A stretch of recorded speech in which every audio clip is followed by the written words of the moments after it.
अस्सलामुअलैकुम, hello and स्वागत है आप सबका आज के एक और नए छोटे और नन्हे से वीडियो में, जहां हम बात करेंगे फंक्शंस ऑफ थायराइड हार्मोन्स के बारे में। इससे पहले के वीडियो में हमने थायराइड ग्लैंड और थायराइड हार्मोन्स के बारे में बात की थी, जहां हमने ये बोला था कि थायराइड हार्मोन्स कैसे बनते हैं, जहां कि मैंने बोला था कि कभी कभार मोनो आयोडोटायरोसिन डाई आयोडोटायरोसिन के साथ मिल जाता है और बनाता है ट्राई आयोडोथायरोनिन, जिसे हम T3 भी कहते हैं, और कभी कभार डाई आयोडोटायरोसिन के साथ मिल जाता है और ये बनाता है T4, जिसे हम ट्राई आयोडोथायरोनिन या थायरोक्सिन कहते हैं। बहरहाल कहने का मतलब यह है कि हमारा थायराइड ग्लैंड दो हार्मोन्स बनाता है, एक बेटा आपका T3 और दूसरा आपका T4। T3 एंड T4 इन दोनों हार्मोन्स को हम मिला के थायराइड हार्मोन्स कहते हैं। अब ये मोनो आयोडोटायरोसिन कैसे बनता है ये मैंने पुराने वीडियो में बताया हुआ है, तो आप पहले उस वीडियो में जाइए, उसके बाद आप इस वीडियो पे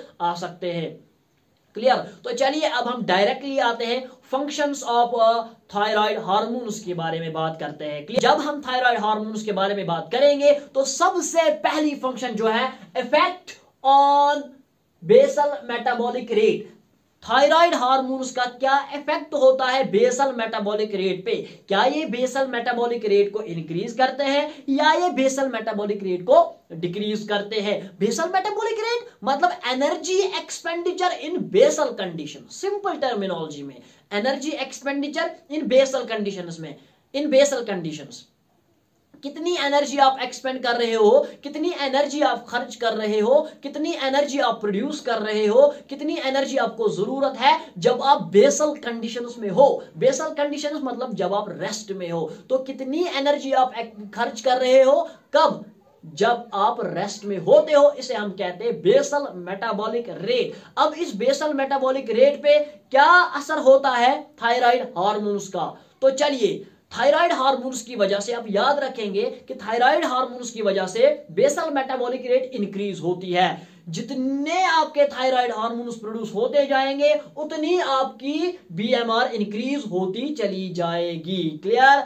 जितनी ज्यादा हार्मोन प्रोडक्शन उतनी ज्यादा BMR. More is the production of thyroid hormones the greater will be the BMR. Am I clear? अब सवाल पैदा होता है कि थायराइड हार्मोन्स की वजह से बीएमआर कैसे इंक्रीज होता है? इसके बहुत ज्यादा वजूहात है, इसके बहुत सारे वजूहात है, इसके बहुत सारे रीजंस हैं कि थायराइड हार्मोन्स बीएमआर को कैसे इंक्रीज करता है। लेकिन तीन वजूहात, तीन रीजंस में आपके लिए लाया हूं जो कि बहुत ज्यादा इजी है आपको समझाने के लिए। तो चलिए देखते हैं कि थायराइड हार्मोन्स बीएमआर को इंक्रीज कैसे करते हैं। रीजन नंबर 1 अगर हम देखें तो पहला रीजन आप देखेंगे कि जो जब थायराइड हार्मोन्स प्रोड्यूस होते हैं ना, थायराइड हार्मोन्स, ये थायराइड हार्मोन्स क्या करते हैं, ये सेल्स तक जाते हैं, डिफरेंट टिश्यूज तक जाते हैं, डिफरेंट सेल्स तक जाते हैं। और जब ये थायराइड हार्मोन चाहे T3 हो चाहे T4 हो, यूजुअली हम T3 की बात करेंगे क्योंकि यही एक्टिव फॉर्म में होता है, और आपकी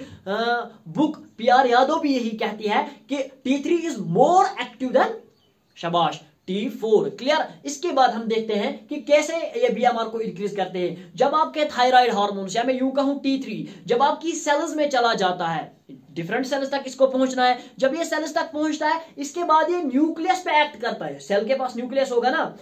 सपोज करिए आपके थायराइड ग्लैंड ने प्रोड्यूस किए thyroid hormones T3 and T4। अब ये T3 एंड T4, यूजुअली हम बात करेंगे T3 की। अब ये T3 डिफरेंट सेल्स तक जाएगा। जब ये सेल्स तक जाएगा वहां पे ये उस सेल की न्यूक्लियस से एक्ट करेगा, उस सेल की न्यूक्लियस पे एक्ट करेगा। जब ये उस सेल की न्यूक्लियस पे एक्ट करेगा तब जाके वहां पे ट्रांसक्रिप्शन के जरिए से नए प्रोटीन्स बनेंगे। क्या बनेंगे? बहुत सारे प्रोटीन्स। और एक इंपॉर्टेंट किस्म का प्रोटीन वहां पे बनता है जिसे हम कहते हैं sodium potassium APS. Sodium potassium ATPase। Clear?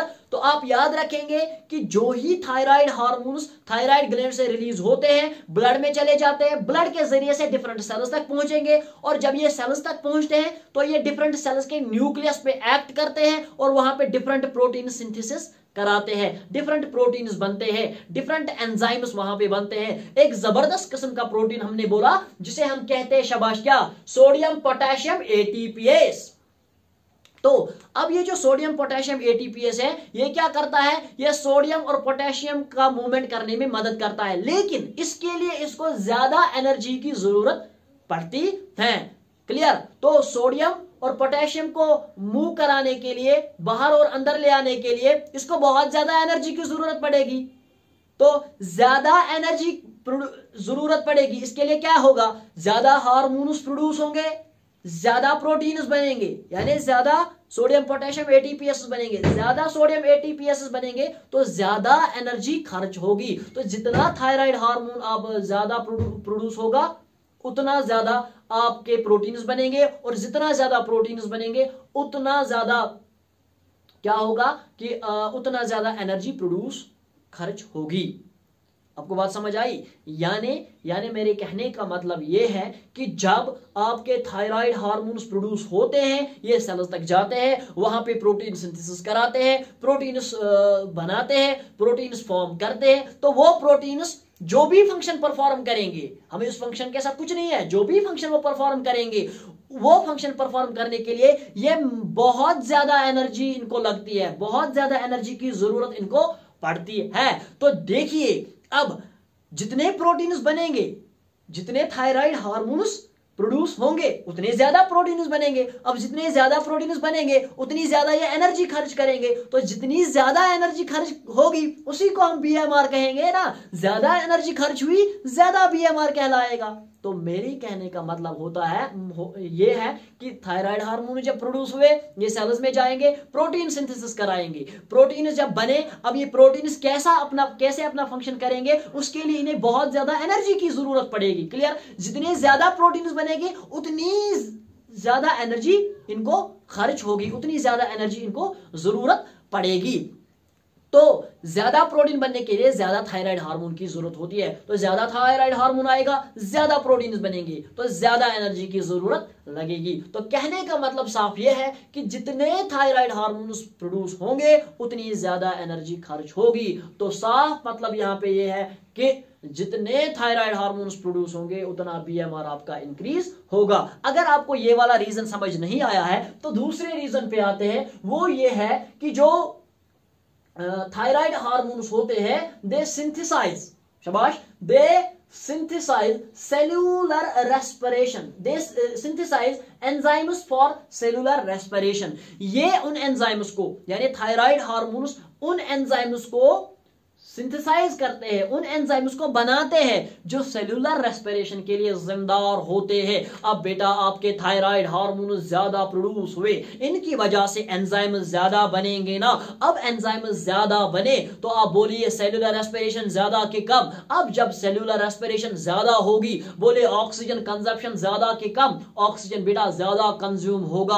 अब जितना ऑक्सीजन कंज्यूम होगा उतना बेटा आपका ग़िज़ा ब्रेक होगा, जितना बेटा ग़िज़ा ब्रेक होगा उतनी बेटा एनर्जी प्रोड्यूस होगी। तो कहने का मतलब यह है कि जितने थायराइड हार्मोन्स प्रोड्यूस होंगे उतने सेल्यूलर एंजाइम्स बनेंगे, उतनी सेल्यूलर रेस्पिरेशन ज्यादा होगी, जितनी ज्यादा सेल्यूलर रेस्पिरेशन उतनी ज्यादा एनर्जी प्रोड्यूस।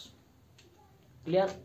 तो दूसरी दो वजह आपको समझ आई। पहली ये कि पहले कैसे बीएमआर इंक्रीज होता है कि जो थायराइड हार्मोन्स होते हैं ये न्यूक्लियस पे एक्ट करके प्रोटीन्स बनाते हैं, वो प्रोटीन्स अपना काम करने के लिए एनर्जी का इस्तेमाल करते हैं। जितना थायराइड हार्मोन प्रोड्यूस होगा उतने प्रोटीन्स बनेंगे, जितने प्रोटीन्स बनेंगे उतनी एनर्जी खर्च होगी। तो ज्यादा थायराइड हार्मोन प्रोड्यूस होने की वजह से ज्यादा एनर्जी खर्च हो गई, तो ज्यादा थायराइड हार्मोन ने क्या किया, बीएमआर को इंक्रीज किया, एनर्जी एक्सपेंडिचर ज्यादा करा। दूसरी वजह यह है, मैंने बोली कि थायराइड हार्मोन्स की वजह से क्या होता है कि वो एंजाइम्स बनते हैं जो सेल्यूलर रेस्पिरेशन में मदद करते हैं। तो सेल्यूलर रेस्पिरेशन का एंड प्रोडक्ट एनर्जी ही होता है। हमें यही चाहिए सेल्यूलर रेस्पिरेशन में कि एनर्जी कैसे प्रोड्यूस होगी।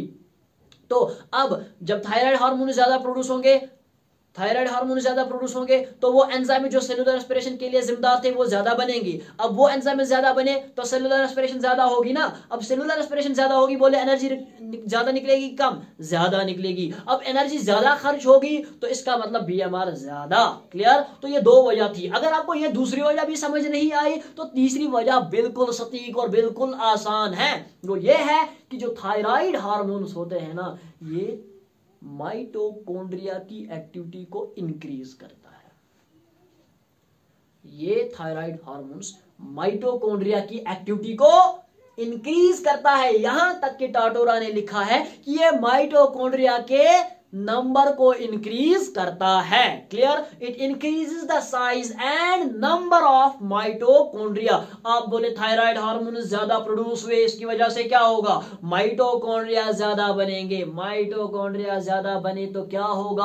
आपको पता है ना कि माइटोकॉन्ड्रिया का काम है energy production. It is the power house of the cell. It is called as ATP mills. It is called as furnace of the cell. It is called as fuchsinophilic granule. It is called as sarcosome, chondriosome. Names आपको पता है, सारे के सारे नाम्स। अगर पता नहीं है तो मेरा वीडियो माइटोकॉन्ड्रिया वाला देख लीजिए। फिलहाल हम यहां पे आते हैं। जितने ज्यादा थायराइड हार्मोन्स प्रोड्यूस होंगे उतने ज्यादा माइटोकॉन्ड्रिया की एक्टिविटी इंक्रीज। जितने माइटोकॉन्ड्रिया की एक्टिविटी इंक्रीज उतनी एनर्जी प्रोडक्शन ज्यादा। थायराइड हार्मोन ज्यादा प्रोड्यूस हुए, नंबर ऑफ माइटोकॉन्ड्रिया इंक्रीज। अब नंबर ऑफ माइटोकॉन्ड्रिया इंक्रीज, बोलिए एनर्जी ज्यादा प्रोड्यूस होगी कि कम? एनर्जी प्रोडक्शन ज्यादा होगी तो ज्यादा एनर्जी खर्च। अब जितने माइटोकॉन्ड्रिया बने उतनी एनर्जी खर्च। इसका मतलब जितने थायराइड हार्मोन्स आए उतनी ज्यादा एनर्जी खर्च हो गई। तो जितने थायराइड हार्मोन्स आए उतना बीएमआर इंक्रीज करता चला गया। तो तीन वजूहात में हमने देखा कि जो थायराइड हार्मोन्स होते हैं ये बीएमआर को इंक्रीज करते हैं, बेसल मेटाबॉलिक रेट को इंक्रीज करते हैं। कैसे करते हैं? पहला, ट्रांसक्रिप्शन के जरिए से, यानी न्यूक्लियस पे एक्ट करते हैं और डिफरेंट प्रोटीन्स बनाते हैं। वो प्रोटीन्स डिफरेंट एनर्जी इस्तेमाल, ज्यादा एनर्जी इस्तेमाल करते हैं। दूसरी वजह, ये उन एंजाइम्स को बनाते हैं जो सेलुलर रेस्पिरेशन के लिए जिम्मेदार होते हैं। उन एंजाइम्स को बनाएंगे जो सेलुलर रेस्पिरेशन के लिए जिम्मेदार होते हैं। इसका मतलब सेलुलर रेस्पिरेशन को इंक्रीज करेंगे। सेलुलर रेस्पिरेशन इंक्रीज होगी तो एनर्जी एक्सपेंडिचर इंक्रीज होगी। एनर्जी एक्सपेंडिचर इंक्रीज मतलब आपका बीएमआर इंक्रीज। अब इन तीनों वजूहात में क्या होता है कि जब thyroid hormones increase, BMR increase. याद रखेंगे आप, जब बीएमआर इंक्रीज होता है ना तब बेटा आपके बॉडी में हीट प्रोड्यूस होती है, हीट प्रोडक्शन ज्यादा होती है। क्लियर? तो इस इफेक्ट को याद रखेंगे आप, जब बीएमआर इंक्रीज होगा और इसकी वजह से हीट प्रोडक्शन ज्यादा होगी, इस वाले इफेक्ट को हम कैलोरीजेनिक इफेक्ट कहते हैं या इसे हम थर्मोजेनिक इफेक्ट कहते हैं। It is called as calorigenic effect और it is called as thermogenic effect. What is thermogenic effect और कैलोरीजेनिक इफेक्ट? जब बीएमआर इंक्रीज होता है इसकी वजह से हीट प्रोडक्शन इंक्रीज होती है। हीट प्रोडक्शन इंक्रीज होने को ही हम कहते हैं थर्मोजेनिक इफेक्ट। तो ये था पहला इसका फंक्शन। दूसरे फंक्शन पे आते हैं। दूसरा इफेक्ट क्या है? Effect on nervous system. अब थायराइड हार्मोन्स का नर्वस सिस्टम पे क्या इफेक्ट भाई? याद रखेंगे आप, जो थायराइड हार्मोन्स होते हैं ना ये नर्वस सिस्टम को डेवलप करने में मदद करते हैं इन इन्फेंट्स में ये नर्वस सिस्टम डेवलप करने में मदद करते हैं। यूजुअली फ्रॉम, अब देखेंगे, usually from later pregnancy up to the 1 year. Clear? यानी जब लेटर प्रेगनेंसी होती है, प्रेगनेंसी का आखिरी टाइम होता है, तो उस टाइम से जो इन्फेंट होता है उसका सेंट्रल नर्वस सिस्टम डेवलप होना शुरू होता है और उसमें यह मदद करता है। कौन? आपका थायराइड हार्मोन। कब तक डेवलप करने में मदद करता है? Up to the 1 year. तो जो आपका थायराइड हार्मोन होता है ये किस में मदद करता है? ये सेंट्रल नर्वस सिस्टम बनने में मदद करता है from later pregnancy up to the 1 year. Clear? और इस एरा को नहीं, इस पीरियड को हम क्या कहेंगे? This period is called as critical period of CNS development. This period is called as critical period of CNS development. What is critical period of CNS development? Later pregnancy up to 1 year. Later pregnancy up to 1 year. यहां तक infants का जो है वो CNS जो है उनका develop होता है with the help of thyroid hormone. अब अगर थायराइड हार्मोन्स की डेफिशिएंसी हो गई इन्फेंट्स में या प्रेगनेंसी के लेटर पीरियड के दौरान, तो क्या होगा? CNS डेवलप अच्छे से नहीं होगा। तो सीएनएस डेवलप अच्छे से नहीं होगा तो इनमें देखी जाती है मेंटल रिटार्डेशन। ये मेंटली रिटार्ड होंगे। क्या होंगे? मेंटली रिटार्ड होंगे और इनकी ग्रोथ भी अच्छे से डेवलप नहीं हो पाएगी और ये स्टंटेड रहेंगे, ये छोटे रहेंगे। इस वाले ड्वार्फिज्म को हम कहते हैं थायराइड ड्वार्फ। इस बच्चे को क्या कहेंगे? Thyroid dwarf and the process is called as thyroid dwarfism. Thyroid, इससे पहले हमने पिट्यूटरी ग्लैंड में देखा था पिट्यूटरी ड्वार्फिज्म। यहां पे हम देखते हैं थायराइड ड्वार्फिज्म। अब थायराइड ड्वार्फिज्म और पिट्यूटरी ड्वार्फिज्म में क्या फर्क है कि थायराइड डिवार्फिज्म में एक तो ग्रोथ कम होती है और मेंटल रिटार्डेशन होती है, लेकिन जो पिट्यूटरी डिवार्फिज्म है उसमें सिर्फ ग्रोथ कम रहती है लेकिन मेंटली ये नॉर्मल होते हैं। तो पिट्यूटरी डिवार्फिज्म में मेंटली नॉर्मल होते हैं, लेकिन थायराइड डिवार्फिज्म में ग्रोथ भी कम होती है और मेंटली एबनॉर्मल होते हैं, और ये मेंटल एबनॉर्मलिटी इरिवर्सिबल होती है। बाद में आप चाहे कितने भी थायराइड हार्मोन इसको इंजेक्शन के जरिए से दे दो, बाय सीएनएस डेवलप नहीं होगा। ये पीरियड जो होता है critical period of CNS development, इस दौरान अगर आपने इसका सही डायग्नोसिस नहीं किया, सही आपने ट्रीटमेंट नहीं किया, तो इसके बाद 1 ईयर के बाद आप इस चीज को फिर से रिवर्स नहीं कर सकते। ये रिवर्सिबल एबनॉर्मेलिटी होती है। ऐसे बंदे फिर मेंटली रिटार्ड ही रहते हैं। क्लियर? इसके साथ साथ आपने न्यूरॉन का स्ट्रक्चर तो पढ़ा होगा, वहां पे आपको पता है कि एक्सॉन किसे कहते हैं। आप देख रहे होंगे, मैंने दिया हुआ है डायग्राम में कि एक्सॉन ये जो होता है, जो सेल बॉडी से निकलता है एक्सॉन, ये एक्सॉन बनने में भी मदद करता है आपका थायराइड हार्मोन। तो एक्सॉन के बनने में मदद कौन करेगा? Thyroid hormone. अब यहाँ पे जो डेंड्राइट्स आप देख रहे होंगे, ये ब्रांचेड स्ट्रक्चर्स होते हैं और इनकी ब्रांचिंग कौन कराता है? Thyroid hormone. क्लियर? इसके बाद यहाँ पे माइलिन, इसके एक्सॉन को कौन कवर करता है? Myelin sheath. इस माइलिन को बनने में मदद कौन करता है? आपका थायराइड हार्मोन। इसके बाद आपको पता है 2 न्यूरॉन्स के दरमियान स्पेस होती है, जंक्शन होती है, जिसे हम साइनेप्स कहते हैं। साइनेप्स के बनने में मदद करता है आपका थायराइड हार्मोन। न्यूरोट्रांसमीटर्स होते हैं प्रेजेंट वेसिकल्स में, उनको बनने में मदद करता है आपका थायराइड हार्मोन। बहुत ज्यादा फंक्शंस है इसकी थायराइड हार्मोन्स की, यहां तक कि आपके सर्बरल कॉर्टेक्स पे भी असर करता है, बेसल गैंग्लिया पे भी असर करता है। अगर इसने सर्बरल कॉर्टेक्स पे असर किया, इफेक्ट किया, तो बोले मेमोरी पे इफेक्ट होगा कि नहीं? वो इंटेलेक्चुअल एबिलिटी पे इफेक्ट होगा कि नहीं होगा? वो होगा ना। तो इसीलिए थायराइड हार्मोन्स अगर कम होंगे मेंटल रिटार्डेशन आती है, क्योंकि ये मेरा सेरेब्रल कॉर्टेक्स पे इफेक्ट करते हैं। क्लियर? तो ये थी इसकी दूसरी फंक्शन, क्या? Development of central nervous system. इसके बाद हम तीसरे फंक्शन पे चलते हैं, वो है आपका effect on cardiovascular system. Cardiovascular system पे ये कैसे इफेक्ट करता है? देखिए, ये जो थायराइड हार्मोन्स होते हैं ना, ये असल में असर करते हैं कैटेकोलामाइंस पे, एपिनेफ्रिन और नॉर एपिनेफ्रिन। आपको अच्छे से पता है, आपने फार्माकोलॉजी वगैरह पढ़ी हुई है। तो ये जो थायराइड हार्मोन्स होते हैं, ये किन पे असर करते हैं? शाबाश, ये असर करते हैं कैटेकोलामाइंस पे। पहले मैं कैटेकोलामाइंस की फंक्शन पढ़ाऊं आपको, ताकि आपको अच्छे से समझ आ जाए। ये जो कैटेकोलामाइंस होते हैं ना, हमारा हार्ट जो होता है, हार्ट आपके पास भी है, मेरे पास भी, अल्लाह ताला ने भेजा है। तो ये जो हार्ट होता है ना, इस पे बीटा रिसेप्टर्स इसमें होते हैं। किसमें? हमारे हार्ट पे बीटा रिसेप्टर्स होते हैं। उन बीटा रिसेप्टर्स पे असर करता है आपके कैटेकोलामाइंस। क्लियर?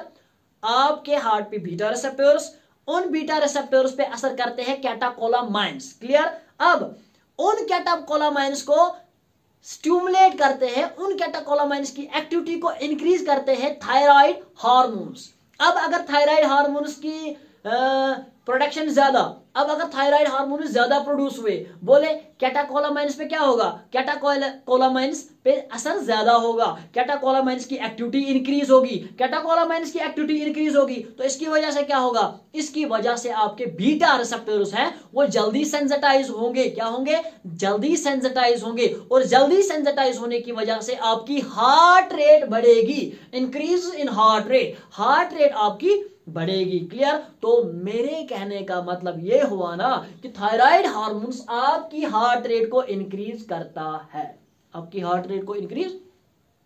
इतना ही नहीं, ये आपकी स्ट्रोक वॉल्यूम को भी इंक्रीज करता है। हार्ट रेट को ही नहीं, खाली ये स्ट्रोक वॉल्यूम को भी इंक्रीज करता है। स्ट्रोक वॉल्यूम आप सबको पता है कि एक बीट में हमारा हार्ट कितना ब्लड पंप करेगा, उसे हम कहते हैं स्ट्रोक वॉल्यूम।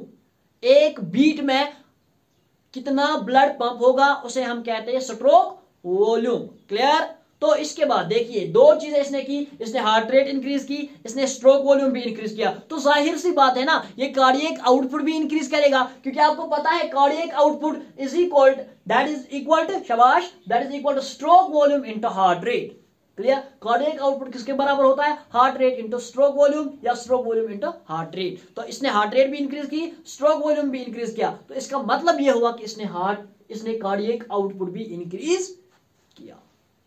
तो इन शॉर्ट आपने याद रखा कि थायराइड हार्मोन्स क्या करते हैं, ये हार्ट रेट को इंक्रीज करते हैं, स्ट्रोक वॉल्यूम को इंक्रीज करते हैं, ये कार्डियक आउटपुट को इंक्रीज करते हैं।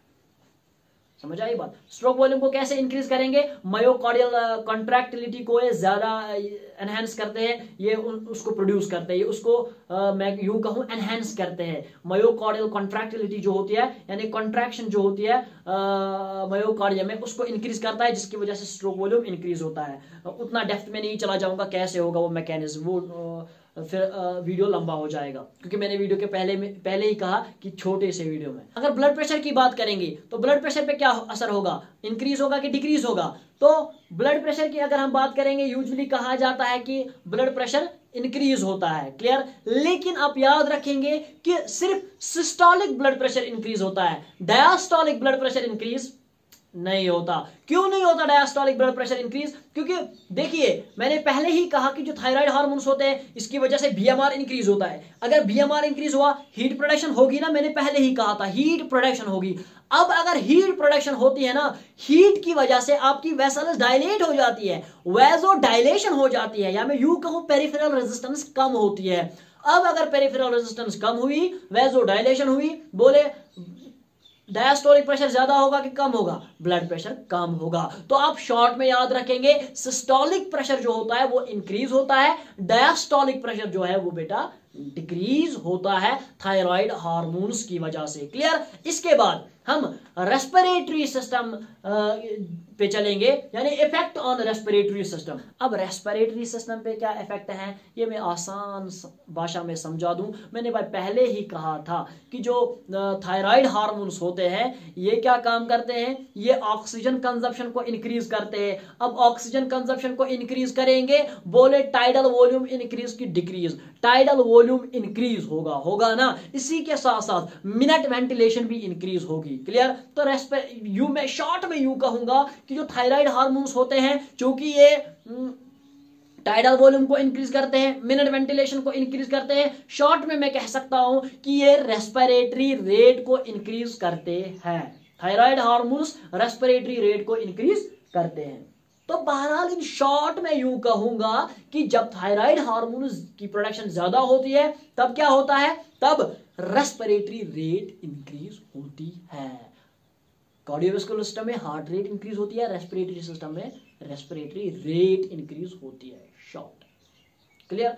इसके बाद हम अगर देखेंगे कि मसल्स पे क्या असर पड़ता है, देखिए अगर हाइपरथायराइडिज्म होगा ना, यानी ज्यादा हार्मोन्स प्रोड्यूस होंगे ना, असल में हमें डिसऑर्डर्स में पढ़ना है। बहरहाल फिलहाल मैं फिर भी आज बता देता हूं कि अगर हाइपरथायराइडिज्म होता है ना तो उसकी वजह से नाइट्रोजन लॉस ज्यादा होता है। कैसे होता है वो मैं हाइपरथायराइडिज्म में बोलूंगा। तो हाइपरथायराइडिज्म में नाइट्रोजन लॉस होता है, या बॉडी वेट जो होता है वो कम होता है, वेट लॉस होता है, या मसल वीकनेस आ जाती है। अब जब हाइपरथायराइडिज्म की वजह से मसल वीकनेस आ जाए ना, इसे हम कहते हैं थायरोटॉक्सिक मायोपैथी। थायरोटॉक्सिक मायोपैथी क्या होता है, थायरोटॉक्सिक मायोपैथी यानी जब मसल वीकनेस आ जाए, कब आती है, जब हाइपरथायराइडिज्म होता है। तो शॉर्ट में मेरे कहने का मतलब यह है कि हाइपरथायराइडिज्म, ज्यादा थायराइड हार्मोन प्रोड्यूस होने की वजह से आपकी मसल्स वीक हो सकती है। ज्यादा थायराइड हार्मोन की वजह से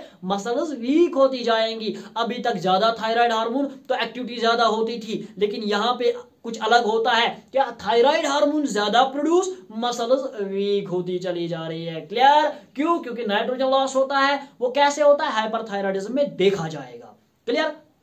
बहरहाल ये थी मसल्स पे क्या असर करता है। रिप्रोडक्टिव सिस्टम पे स्पर्मेटोजेनेसिस में मदद करता है, या फीमेल्स में ये मेंस्ट्रुएशन रेगुलेट करने में मदद करता है। मेंस्ट्रुएशन रेगुलेट करने में ये मदद करता है, बहुत इंपॉर्टेंट रोल है इसका मेंस्ट्रुएशन में। अगर हाइपरथायराइडिज्म होगा तो तब जाके जो ब्लीडिंग है वो कम ब्लीडिंग होगी, जिसे हम ओलिगोमेनेरिया कहते हैं। इसी तरह अगर हाइपोथायराइडिज्म है तो अब जाके एक्सेसिव ब्लीडिंग होगी, जिसे हम शाबाश मेनोरेजिया कहते हैं। समझ आई बात। तो थायराइड हार्मोन्स का डायरेक्ट कनेक्शन है किनके साथ, शाबाश रिप्रोडक्टिव सिस्टम के साथ, या फीमेल्स के मेंस्ट्रुअल साइकिल के साथ। तो ज्यादा थायराइड हार्मोन्स प्रोड्यूस होने की वजह से कम ब्लीडिंग होगी, और कम हार्मोन्स प्रोड्यूस होने की वजह से ज्यादा ब्लीडिंग होगी। कम ब्लीडिंग होने को ओलिगोमेनोरिया कहते हैं ज्यादा ब्लीडिंग होने को, शाबाश, क्या कहते हैं, मेनोरेजिया। क्लियर। तो चलिए ये थे रिप्रोडक्टिव सिस्टम पे, ये कुछ इंपॉर्टेंट फंक्शंस थे। इसके साथ साथ मैं एक बात कहना भूल गया, जब मैंने पढ़ाया था